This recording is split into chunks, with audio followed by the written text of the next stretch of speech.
Want to move on to the Suns. Lost to the Jazz last night by 33 despite the efforts of Devin Booker, who shot 19 for 34 from the field and was sitting on 59 points, just under 20 seconds left, when the Jazz elected to intentionally foul his teammate, Ray Spalding, to prevent Booker from a shot at the 60-piece. Take a look at this. So, Stephen, who looks worse?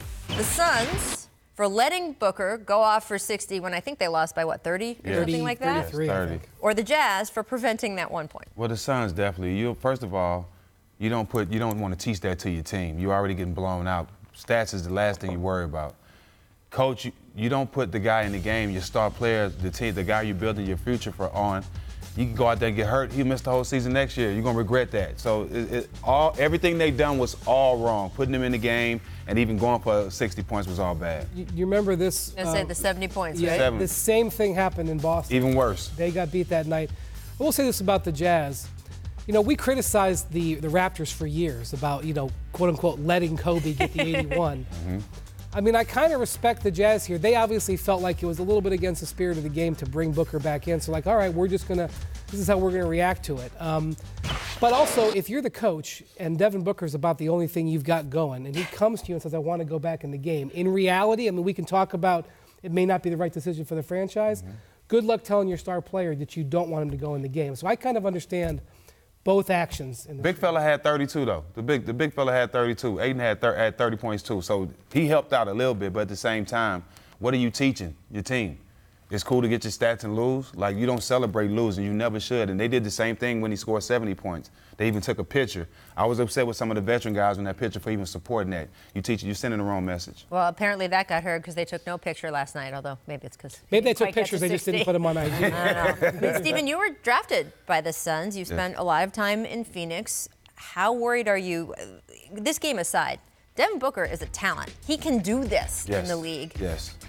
Is it being wasted being with this franchise? I'm not going to say being wasted because one thing I love about him, even though the situation he's in, he's been professional. He's going out there and dominate every night, and he has a lot of those dominating qualities, especially scoring as James Harden. Same type of guy. But you got to let him play. You got to let him finish the season on the right note. But when it gets to a point where 5 games, you don't want to jeopardize his health and nothing like that. I would sit him down.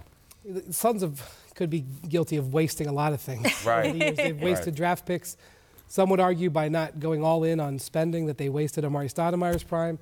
That could cut some arguments, but the Suns organization is not a cleanly run organization. So there's a lot of different things you could look at as deficiencies more than... They missed the Colangelo family. It's a weird situation. Here's what's weird. Oh, Sons of Anarchy. Bring it, producer Danny, bring it. It's a weird situation because on the one hand, you look at Devin Booker, and it's kind of what a lot of people, frankly, said about Anthony Davis for a long time. Here's a talent, right? And we would like to see him on a team where he had the opportunity to win. On the other hand, because the Suns have mismanaged so many assets for such a long time, the collection of talent he is going to end up playing with by next season, he's got Deandre Ayton. He's going to have some sort of top draft pick. Could be Zion Williamson playing next to him.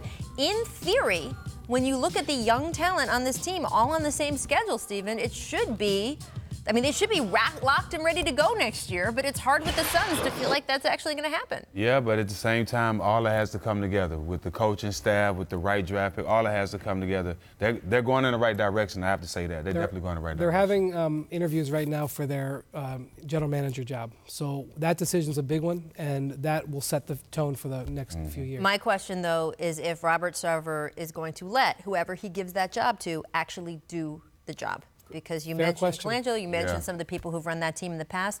Strong leaders have done a good job with that Suns team. It was a destination in the league for a long time. Oh, yes. And then someone who's not empowered. I mean, all the former general managers we've listed off in the last few years, if you're not empowered, I can't even really evaluate the job you've done. If someone else is putting their thumb on you and saying, no, you will draft this person. That is my hope for the Suns, is that they get a basketball person in there who is allowed to do their job.